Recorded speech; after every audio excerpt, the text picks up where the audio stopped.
대체로 사람들은 종교를 갖지 않더라도 어떤 창조자, 어떤 절대자의 존재 자체는 부정하지 않습니다. 그래서 하나님의 존재를 개념으로 인정하는 것은 어렵지 않습니다. 혹시 여러분이 교회를 다니시면서 기독교란 무엇을 믿는 종교냐고 물으면 하나님을 믿는 종교라고 대답을 하십니까? 그 대답은 50점입니다. 맞을 수도 있고 틀릴 수도 있습니다. 왜냐하면 기독교의 핵심은 성자 하나님이시기 때문에 그렇습니다.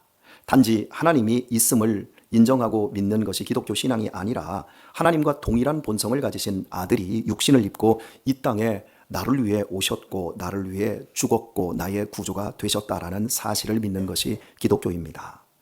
이것이 성육신을 통한 신비입니다.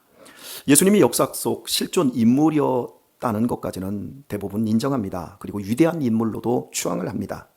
그리고 하나님의 아들이라는 것까지도 인정을 하는 사람들이 많습니다.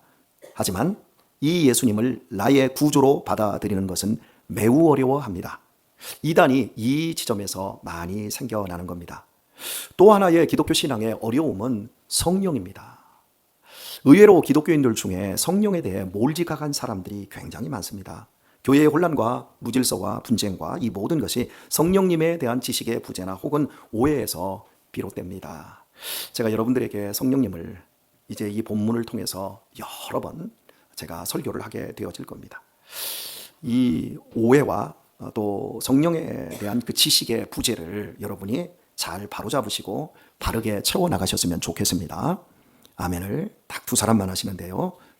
잘 배우시고 잘 여러분의 것으로 만들어 가셔서 신앙의 풍성함이 무엇인지를 더 많이 깨달으실 수 있기를 바랍니다. 많은 교인들이 타 종교처럼 기독교 신앙을 내 의지의 단련과 도덕적 수련과 정성을 바치는 것으로 알고 있습니다. 하지만 오늘의 본문은 이런 정의를 뿌리에서부터 뒤집어 놓습니다. 신앙은 나의 의지로 내가 쌓아 올리는 성이 아닙니다. 신앙은 하나님이 내 안으로 들어오셔서 내 주인이 되시고 내 내부를 장악하는 엄청난 사건에서 비롯됩니다. 하나님이 어떻게 내 안에 오십니까? 그분이 또 다른 보혜사라는 이름을 가지신 진리의 영, 즉 성령으로 우리 안에 오신다고 말씀되어 있습니다. 성령은 구원을 이루며 믿는 자를 살리고 변화시키고 거룩하게 하십니다. 그래서 신앙은 성령이 주도하는 사건에 잡히는 겁니다. 야고보 사도는 귀신들도 하나님이 한 분이신 줄 알고 떠느니라 라고 말합니다. 하나님의 존재를 아는 것이 신앙이 아니라는 것을 분명히 말하고 있습니다. 귀신들도 하나님을 압니다. 중요한 것은 하나님을 아는 그 다음입니다. 하나님께는 아들이 계시고 그 아들이 나를 위해 이 땅에 오셨고 나를 위해 십자가를 지셨으며 그 아들이 아버지께로 돌아가신 후에 나에게 성령을 보내주시고 나로 하여금 예수님을 구주로 믿게 하셨고 나를 하나님의 사람으로 만들어 가시며 완성이 되는 그날에 나를 하나님 아버지 집 천국으로 불러주신다. 이것을 믿는 겁니다. 이 사실을 인정하고 실제로 살아가고 사라지는 것, 그리고 이렇게 죽어가는 것이 기독교 신앙입니다. 예수님은 구속사역의 핵심을 성령을 소개하면서 이렇게 시작을 하십니다. 너희가 나를 사랑하면 나의 계명을 지키리라. 그리고는 곧바로 성령 이야기를 합니다. 그리고 문을 닫으면서 나의 계명을 가지고 지키는 자라야 나를 사랑하는 자니 라고 말합니다. 이게 샌드위치 구조라고 합니다. 다시 한번 설명합니다. 너희가 나를 사랑하면 나의 계명을 지키리라. 그리고 곧바로 성령 이야기를 합니다. 우리는 성령 이야기를 성령이라는 단어를 성령 충만이라는 걸 또 성령의 증거라는 걸 성령의 나타남이라는 단어를 여러 방향에서 어려서부터 이 교회에 오신 분들은 많이 들었습니다. 그런데 예수님께서 성령을 이야기하실 때는 성령에 대해서 몰랐습니다. 여러분 피자 우리 어르신들 좋아하십니까? 아멘하면 제가 한 판 사드리려고 하는데 피자 좋아하십니까? 저는 어린 시절에 꿈에도 소원은 피자였습니다. 바나나를 한번 먹는 게 소원이었습니다. 노래 아십니까? 고무줄 노래? 원숭이 꽁땡이는 어쩌고저쩌고 그러잖아요. 바나나는 길어 기르면 기차 기차는 빠르면 비행기 비행기는 높으면 백두산 뻗어내려 반도섬 천리. 옛날에 이 고무줄 우리 누나들 할 때 이거 잡아주고 있었거든요. 그래서 그 노래를 알거든요. 바나나를 못 먹어봐가지고 바나나가 그렇게 맛있는 줄 알았는데 나중에 커서 바나나를 하나 먹고 그건 네 맛도 내 맛도 아니더라고요. 그래서 바나나 좀 별로 안 좋습니다만은 여러분 예수님 시대에 지금 예수님께서 성령을 말씀하실 때 사람들은 성령에 대해서 들어본 적이 없습니다. 그리고 지금 성령을 이야기를 하시는데, 이 중요한 성령을 이야기를 하시는데 그 제일 앞에다가 너희가 나를 사랑하면 나의 계명을 지키리라 해놓고 곧바로 성령 이야기로 들어가 버리십니다. 내가 아버지께 구하겠으니 그가 또 다른 보혜사를 너희에게 주사 영원토록 너희와 함께 있게 하리니 그는 진리의 영이라. 그리고 그 끝을 나의 계명을 가지고 지키는 자라야 나를 사랑하는 자니. 똑같은 말씀입니다. 자, 사랑과 순종이라는 빵, 그 사이에 성령을 집어넣고 사랑과 순종이라는 그것으로 문을 닫아서 묶어버렸습니다.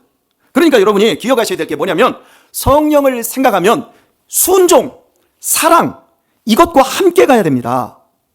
이걸 빼놓고 성령의 능력, 병 고치는 능력, 은사, 이걸로 가면 큰일 나는 거예요. 왜 그럴까요? 결론부터 말씀드리겠습니다. 성령은 사랑을 낳습니다. 그 사랑은 계명을, 말씀을 지키게 합니다. 그리고 그 계명을 지킴은 예수님을 사랑하는 결정적인 증거가 되는 겁니다. 다시 말해 진리의 영은 우리를 말씀대로 살게 하셔서 하나님과 이웃을 사랑하는 사람으로 만들어낸다는 겁니다. 성령의 증거 혹은 성령 충만이라는 단어는 방언과 병고침의 은사와 귀신 축출이라는 사역으로 직결되는 것 같지만 시간과 공간이라는 삶 속에서 예수님의 가르침의 핵심 계명인 사랑을 실천하는 사람으로 변화되어 가는 데에 있습니다. 오리를 가자면 십리를 더 가지고 겉옷을 벗어달라고 하는데 속옷까지 벗어주고 왼뺨 때렸는데 오른뺨까지 대줄 수 있는 그 사랑으로 가는 겁니다. 원수를 사랑하는 대로 가게 만드는 것, 그것을 성령께서 하신다는 겁니다. 성령의 증거가 강력한 은사로 나타날 수도 있지만 그것은 성령 역사의 본질이 아닌데 이걸 자꾸 본질이라고 추구하니까 뭔가 느끼고 뭔가 경험하는 쪽으로만 자꾸 치우치려고 합니다. 이게 종교적인 본성입니다. 마음에 하나님의 사랑을 품었고 예수님을 닮아가는 성령의 사람이 되어 가느냐, 그것이 성령 역사의 본질입니다. 영상을 하나 보도록 하겠는데요. 이 영상은 백혈병, 그러니까 혈액암으로 투병하는 아이가 아버지와 함께 대화를 하는 내용인데 이 아이는 벌써 죽었습니다. 이 세상 사람이 아닙니다.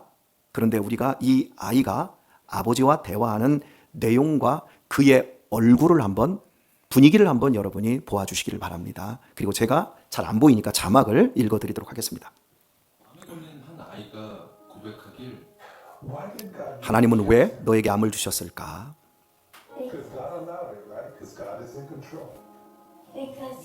왜냐하면 그분이 나를 선택하셨거든요. 하나님이 너를 선택한 이유는 뭘까? 나는 특별한 소년이기 때문이에요. 네가 특별한 아이라서? 그야 물론이지. 하지만 넌 너무 많은 고통을 겪었잖아. 하나님은 왜 그 고통을 줬을까? 하나님은 제가 감당하도록 저를 선택하셨어요. 그럼 하나님께 화나지 않니? 전혀 안 나니? 예, 전혀요. 왜? 그러자 놀라운 대답을 합니다. 왜냐하면 하나님은 동생이 아닌 저를 선택해서 기뻐요. 왜? 왜냐하면 동생들이 이 고통을 겪어야 하잖아요. 동생들이 겪는 건 싫어?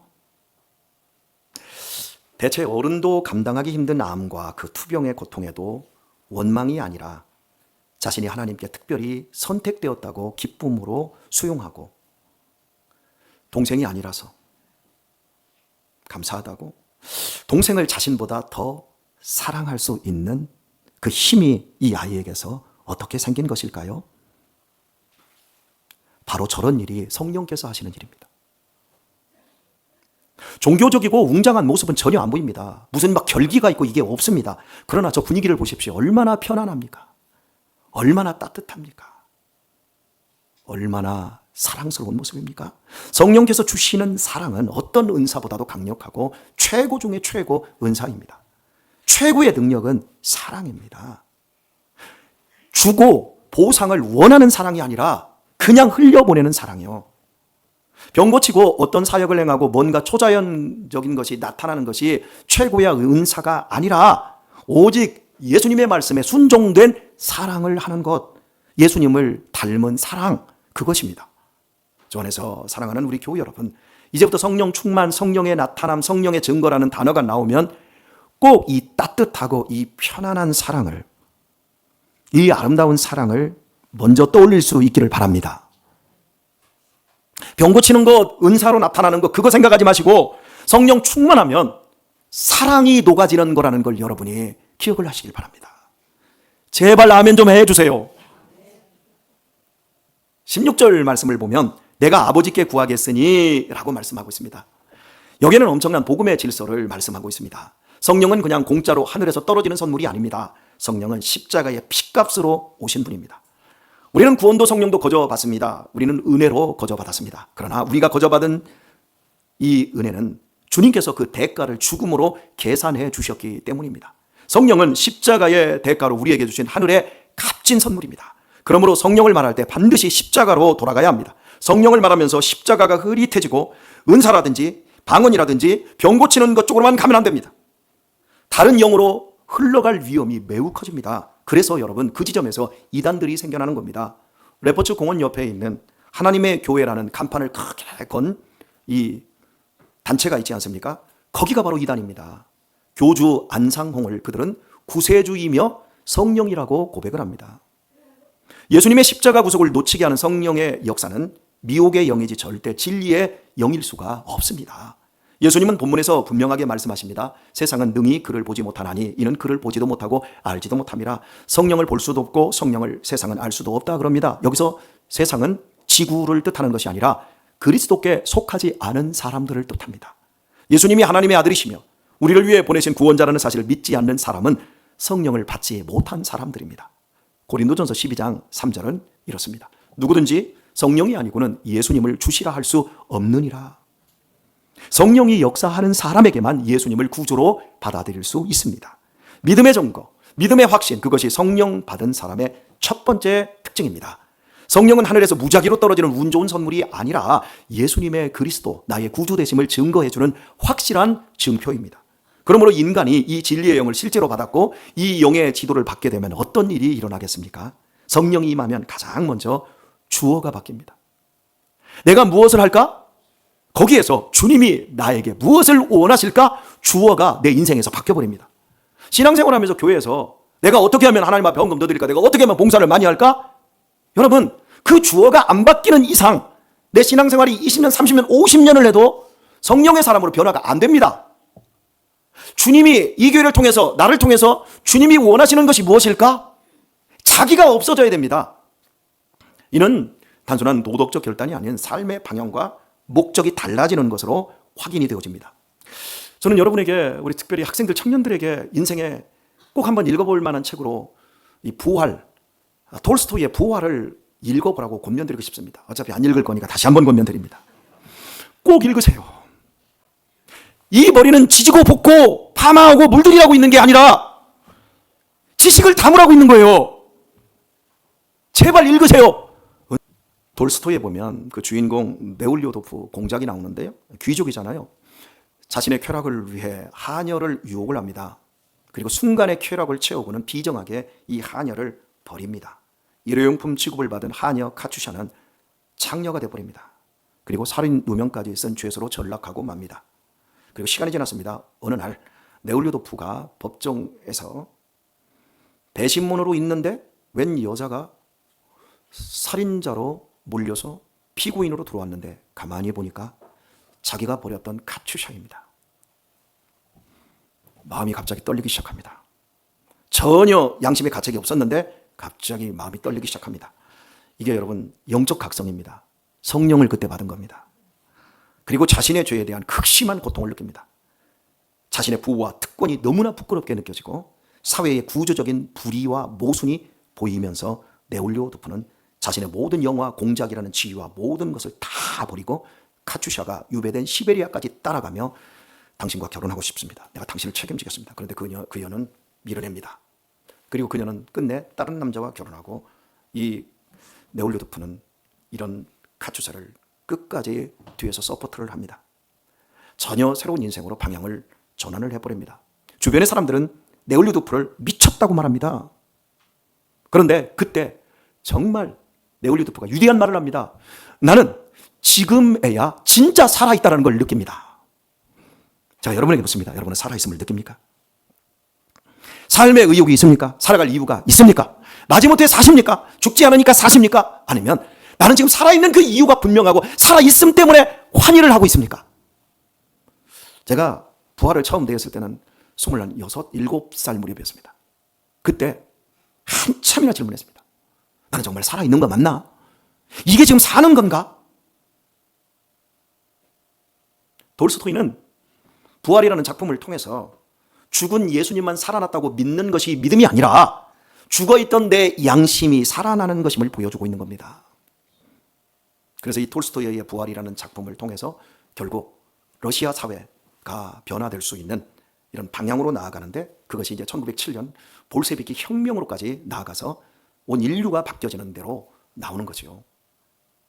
성령은 우리 안에 무뎌진 도덕적 감각을 날카로운 수술칼로 다 들추어냅니다. 추악하고 야비하고 이기적이고 위선적인, 그리고 자기 중심적인 죄악의 삶을 수술해서 전혀 다른 삶, 성령의 삶을 살게 만들어낼 때 드디어 우리는 내가 살아있구나를 느끼게 되어집니다.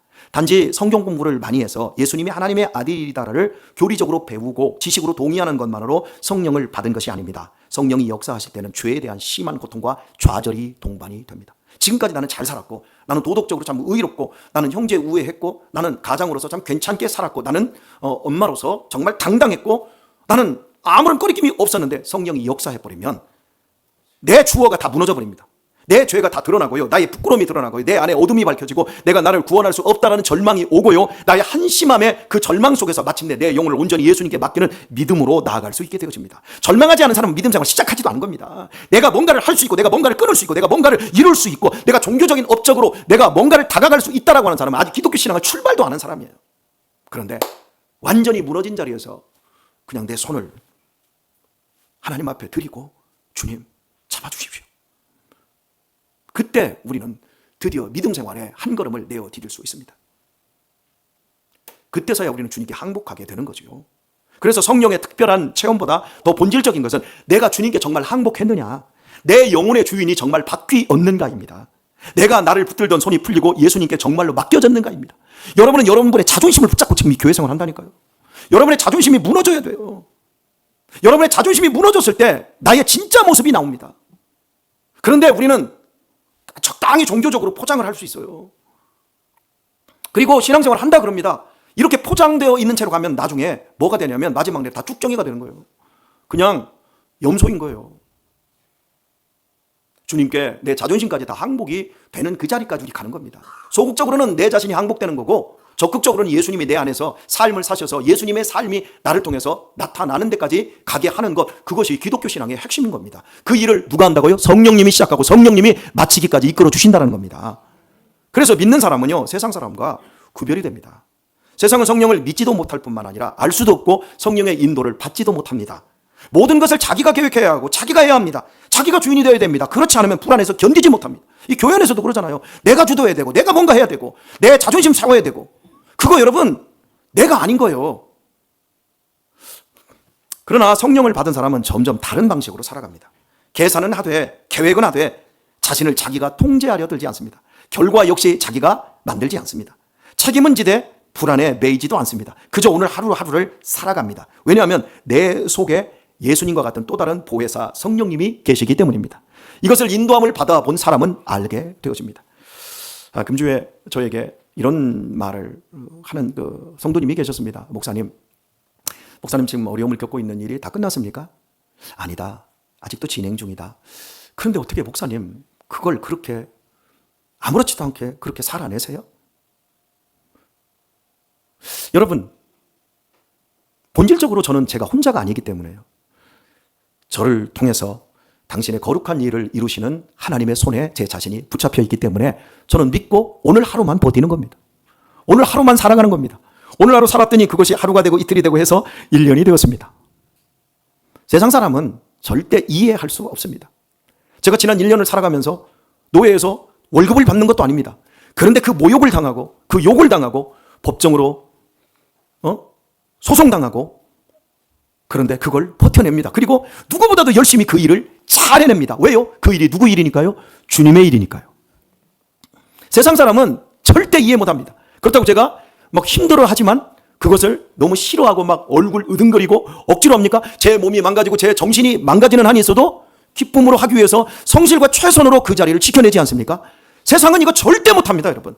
여러분이 이 교회 안에서 육신의 사람과 영의 사람이 있습니다. 영의 사람은 성령의 인도함을 받는 사람인데요, 이 사람은 처음부터 끝까지 갑니다.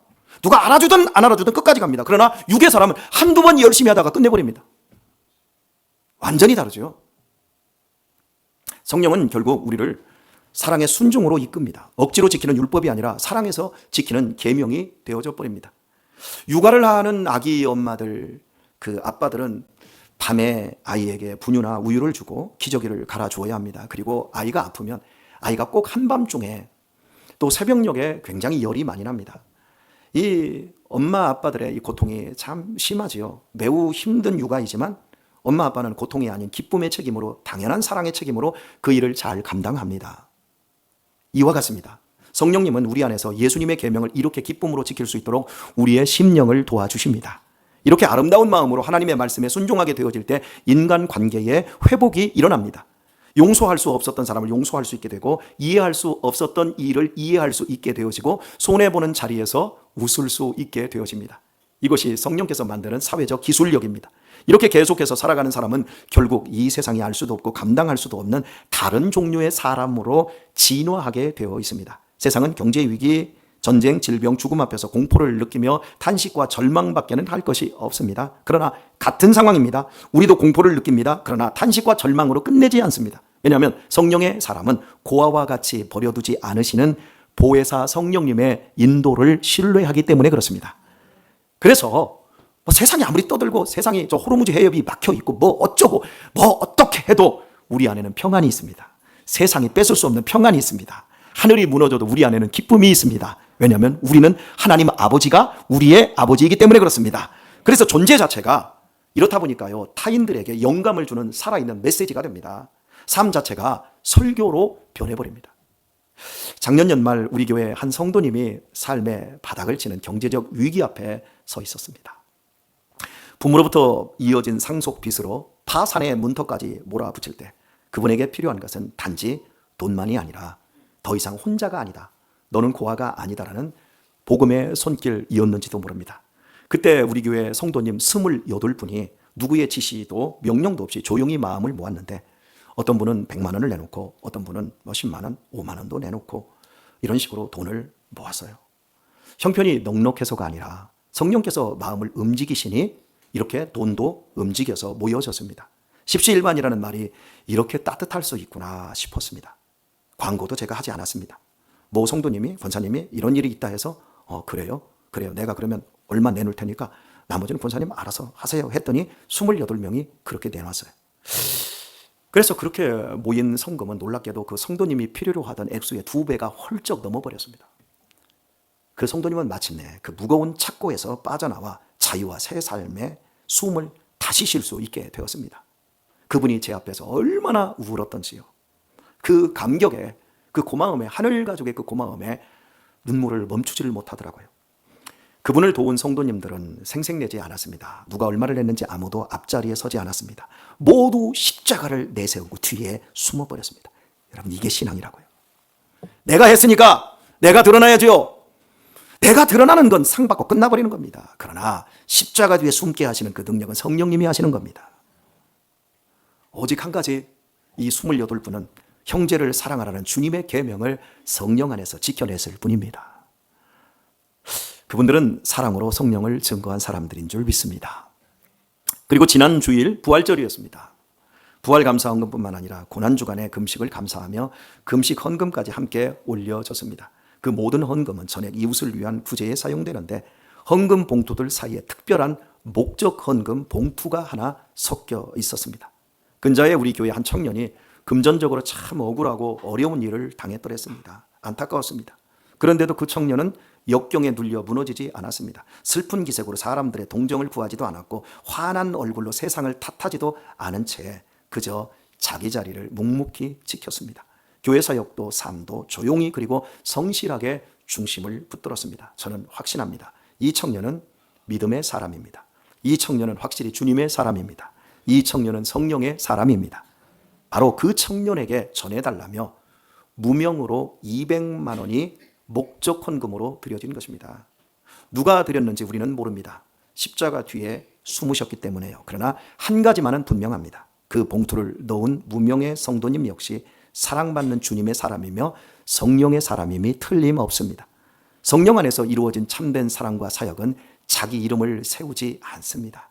생색내지 않습니다. 보상 심리도 바라지 않습니다. 도리어 십자가의 그림자 속에서 가장 빛이 납니다. 사업하는 성도들이 많은 교회에서는 200만 원이 큰 액수가 아닐 수도 있습니다. 그러나 우리 교회 성도님들의 형편과 처지를 잘 알고 있는 목사로서 이 액수는 결코 가볍지 않습니다. 자, 우리 성도님들 그만 사십니다. 다 어렵게들 사십니다. 그러니 여러분 200만 원의 액수 엄청 큰 겁니다. 코로나 이후 여행 붐을 생각하면 우리 교회에서도 여행 막 자주 가시잖아요. 이렇게 여행 붐을 생각해 보면 부부가 4박 5일 동남아 여행을 넉넉히 다녀올 수 있는 돈입니다. 그런데 누군가가 내게 누릴 수 있는 기쁨을 내려놓고 이름도 남기지 않은 채 한 청년의 손에 200만 원을 쥐어 준 겁니다. 자기의 욕망과 자기의 쾌락을 세상 사람들과 똑같은 방식으로 채우는 대신 한 영혼을 붙드는 대로 흘려보낸 겁니다. 세상은 감히 생각지도 못하고 흉내도 낼 수 없는 일입니다. 그리고 그 청년에게는 200만 원이 단지 돈이 아니라 하나님이 너를 잊지 않으셨다라는 위로였고 교회가 하늘 가족이다라는 분명한 격려였습니다. 이런 성령의 사람에 대해 주님께서는 오늘 본문에서 이렇게 말씀하셨습니다. 나의 계명을 가지고 지키는 자라야 나를 사랑하는 자니 나를 사랑하는 자는 아버지께 사랑을 받을 것이요 나도 그를 사랑하여 그에게 나를 나타내리라. 성령의 사람은 예수님과 하나님으로부터 사랑받는 사람입니다. 오늘의 말씀을 맺겠습니다. 우리가 오늘 말씀을 통해 배운 것은 성령께서 임하시면 사람은 결국 자신의 죄된 이기심에서 벗어나 사랑하게 된다는 것입니다. 진리의 영이 우리 안에 거하시면 우리의 마음은 누군가의 연약함으로 향하게 되고 우리의 지갑이 누군가의 눈물을 향해 열리게 되고요. 우리의 시간이 누군가의 상처를 감싸기 위해 흘러가게 됩니다. 은혜를 아는 사람은 사랑을 계산하지 않습니다. 왜냐하면 주어가 나에게서 예수님에게로 바뀌었기 때문입니다. 받은 사랑이 너무나 크기에 주는 사랑이 자연스러워지고 체험을 자랑하기보다 계명을 붙들고 순종하며 삶으로 주님에 대한 사랑을 증거하게 됩니다. 사랑을 다 해놓고 십자가 뒤로 살짝 숨어버립니다. 이게 예수님께서 우리를 통해서 펼치시는 사랑의 계명 완성인 겁니다. 바라기는 성령께서 우리를 그렇게 아름답게 빚으셔서 우리의 일상에 복음의 향기가 되고 우리 교회가 말이 아니라 실제적인 사랑으로 주님의 사랑에 살아계심을 더 드러내는 공동체가 되기를 주 예수 그리스도의 이름으로 축원드립니다. 우리 함께 찬양 드리겠습니다.